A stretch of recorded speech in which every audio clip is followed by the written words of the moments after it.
I think we've got just one more night of rain and then some sunshine should be coming our way. Thank goodness. Looking at this, it's beautiful and I love it. But it's just added more stress.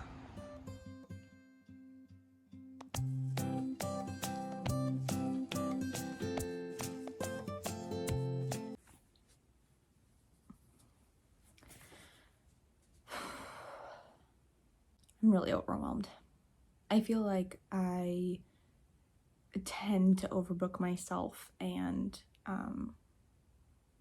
take on too much. And that's something that I've been really trying to be better about because I feel like I kind of live in the state of being overwhelmed.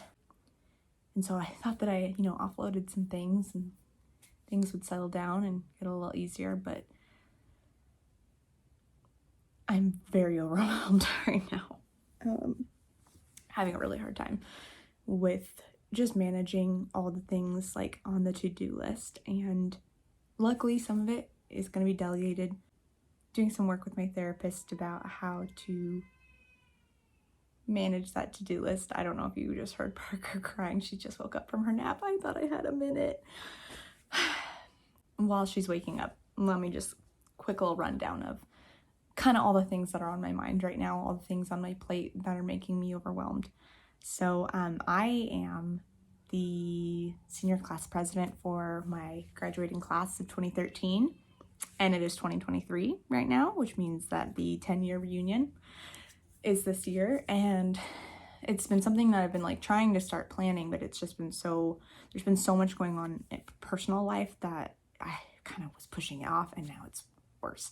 So luckily, I think that we have a venue and a date nailed down. Once that's nailed down, for those of you guys who I went to high school with, some people just keep asking me, and I'm like, please just give me a second. Let me just nail down the date and the venue. That is coming, and a lot of people reached out and said that they wanted to help, and so I have all of your emails. I will be sending you an email so that you guys can help me. So once I have the date and like the venue set, it'll be so much easier to delegate things. I'm just trying to stay like within everyone's budget for that. So we got the 10-year reunion coming on, probably in June, as a little heads up for everybody. In May, I am going on another Disney cruise, which I'm so excited about it. We're going to be going kind of to the Bahamas, and so my husband's not going on that one either, and so it'll be me and Parker and my parents, which it'll be so nice having their help, but I do need to get her passport, and kind of, working backwards. Her passport appointment is set. It's kind of one of the things, like, I made that, and after that, I can't really control the outcome of how long it takes to get her passport. But that little added stress is really just weighing heavily on me. And so we have her passport appointment, and then there's, the flights and the transportation, getting to the port, getting onto the boat. All those things are just kind of on the back of my mind as also things that are going to be happening that I have to plan and pack for. And that's happening in May, a month before the class reunion that I'm planning. In April, taxes are due. That's already on my brain. And I have to organize all that, which is a little tricky because, I manage most of our finances and everything, and we have a little bit of stocks. We have now a rental property, so that changes things because we are making a little bit of income with that. It's always something that stresses me out at the beginning of every year. So taxes, that's in April. Literally just working back from June until now. In March, we have a team get-together meeting at work and at my full-time job, and I'm the one that's coordinating that.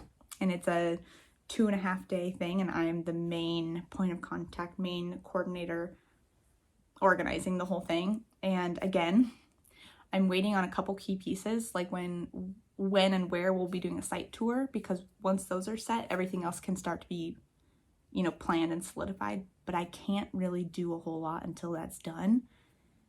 And so it's a lot of just like waiting for these things that are not totally in my control, it's really stressing me out because not only do I have to coordinate that from a work perspective, it's a lot of work as part of my full-time job, but I also have a daughter that I watch at home. She doesn't go to daycare, and this meeting is going to be out of state. It's not going to be in California. It won't be local. I tried to make it in San Diego, but it was voted for it to be somewhere else.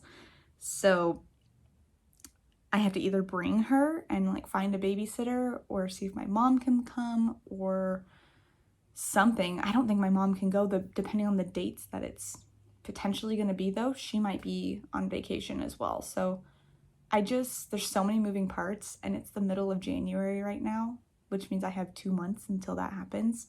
2 months to figure out all those things, work and personally, like with childcare, baby care, and like she can't just come to my meetings. I wish she could, but she can't. And it's a 2-day thing. So I'm very stressed out about that. And then today, so we just had so much rain in the last couple days, and a lot of wind last night.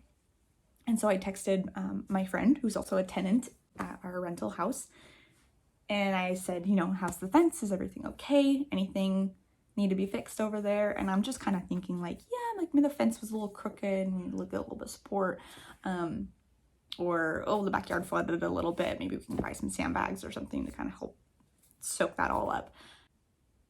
There's a leak in the floor, which means it could either be like a slab leak or it could be maybe the roof, because it's in a weird spot. It doesn't seem like it's coming from a faucet or a toilet or shower or anything. It's kind of because it's in a bathroom, but it's like in the middle of the floor, which doesn't make sense. So I'm hoping it's not a slab leak, because that's going to be like worst case scenario. What I'm hoping it is, which still sucks and is still so much for me to be managing, primarily solo, because Kyle works all the time and like he just doesn't have the capacity to deal with this. Quite frankly, neither do I, but I do it anyways. So it could be the roof leaking into like the wall and then making a puddle. So I need to go there and after work today and go check that out. Yeah, so that got added. I mean, if we have to go through insurance and stuff, like our insurance premium will probably go up. I'm assuming that, to bring somebody out and to get a leak fixed, because it seems like it's a small leak, it still is probably going to be like $2,000. So it's just a lot. I need to look into like daycare or preschool or something for Parker soon, because the wait lists out here are nuts. And I mean, it's a lot. It's a lot right now for me to be watching her full time while I'm working full time and managing all these things pretty much by myself.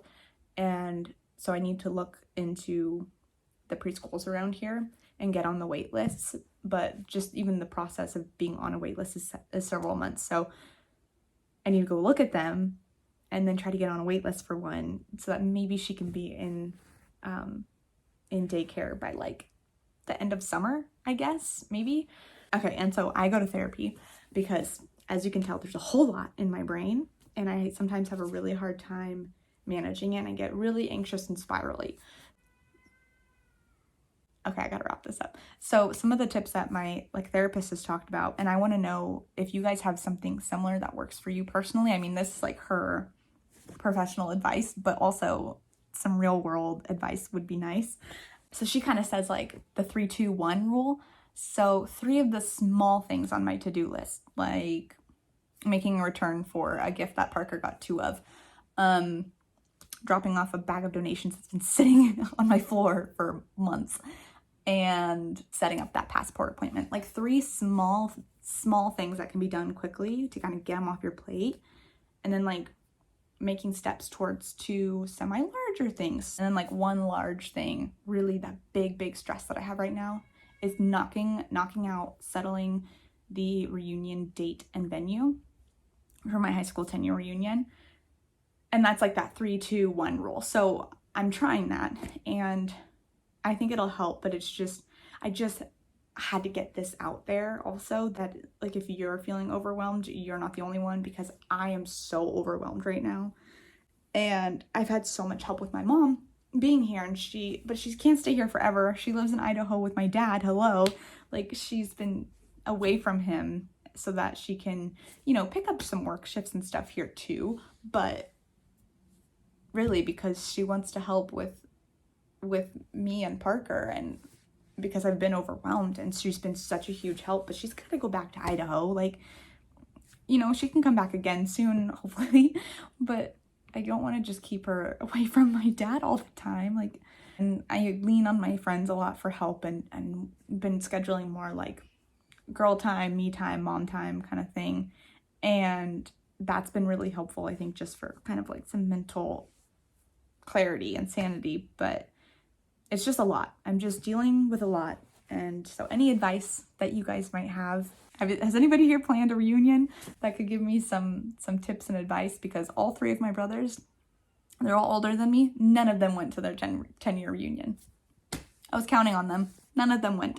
I think once that gets kind of situated, I can breathe a little more easily. And hopefully with this leak at the rental house, I mean, it's our home. We bought our home, and it's, you know, my friend is taking really good care of it. So I couldn't be luckier or happier with who I have living there.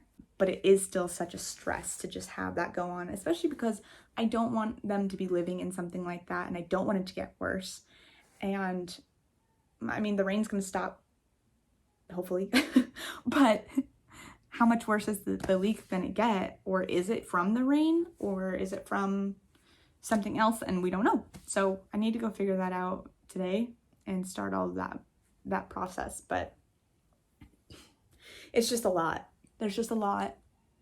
And trying to stay calm and organized, and my planner is like full of to-dos and with, you know, priority lists and everything. But any tips that you might have, I will be happy to take them and try them out, because I just have a lot. I have a lot going on personally, with work, with other obligations, and I'm just overwhelmed. Thanks for letting me kind of vent if you stuck around with this. And I know it's a little different than a normal fun vlog video sort of things, but I mean, it's real. This is real stuff that people go through, and I'm going through it too. So you're not alone if you're feeling overwhelmed. And I know that it's just this season of life, and it ebbs and flows, and sometimes it's more stressful than others, but this is a stressful and overwhelming time for me. And if it is for you too, or if you're just getting out of a stressful and overwhelming time, you did it, you made it through. And maybe this is a little note to my future self of, you did it, you made it through. Really, I just got to get through like June and then maybe I'll have some more breathing room. That's it for today's video. I just wanted to kind of sit down and like, so thanks for sitting with me and letting me kind of unload my brain a little bit. So I hope you guys have a great week, and stay safe out there. Stay dry, check your house for leaks, and we'll see you in the next one.